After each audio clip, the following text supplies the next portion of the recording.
ভ্রমণকারী না ভালো লাগে। তবে সেই জায়গাটি যদি হয় প্রকৃতি কন্যা সিলেটের জাফলং, প্রকৃতির রানী, বাংলাদেশের অন্যতম সৌন্দর্য সিলেট, তাহলে তো সবচেয়ে ভালো হয়। হ্যালো এভরিওয়ান, আসসালামু আলাইকুম। আজকে আপনাদের সাথে শেয়ার করব আমার সিলেট ভ্রমণের সুন্দর অভিজ্ঞতা ও গল্প।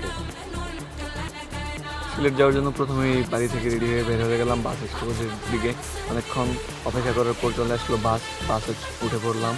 বাস আস্তে আস্তে চলতে শুরু করলো। তো আগেই বলে নিই যে এখানে আমার ভিডিওটা কয়েকটা পার্টে হবে, পার্ট 1, 2, 3, অনেকগুলো পার্টে ভিডিওটা করব। তো আপনারা সবগুলো পার্ট দেখবেন।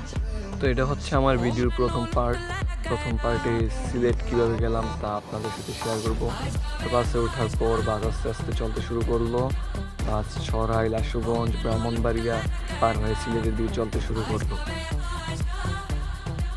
তো আমার কাছে প্রকৃতিগুলো খুবই সুন্দর লাগলো, হাওর, বিল, ঝিল সব কিছুর মধ্যে। সিলেট যাওয়ার পথে দেখা হয়ে গেল পাথরের ফ্যাক্টরি। এই পাথরের ফ্যাক্টরিগুলো খুবই সুন্দর।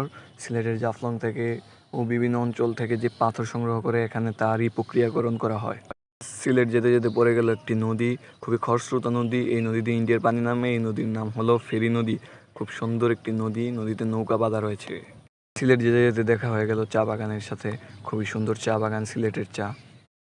অবশেষে চলে এলাম সিলেট জৈন্তাপুরের পাশেই রয়েছে জাফলং। তো এই জৈন্তাপুর আমার ফুফুর বাড়ি, এখানে আমি থাকবো কিছুদিন। এখান থেকেই সিলেটের বিভিন্ন জায়গায় ভ্রমণ করব। তো জৈন্তাপুর এটা হচ্ছে মডেল থানাটা বাইরে থেকে খুব ছোটো হলেও ভিতরের থানাটা খুবই গুছানো ও সুন্দর। থানাটা আমার কাছে খুবই ভালো লাগছে।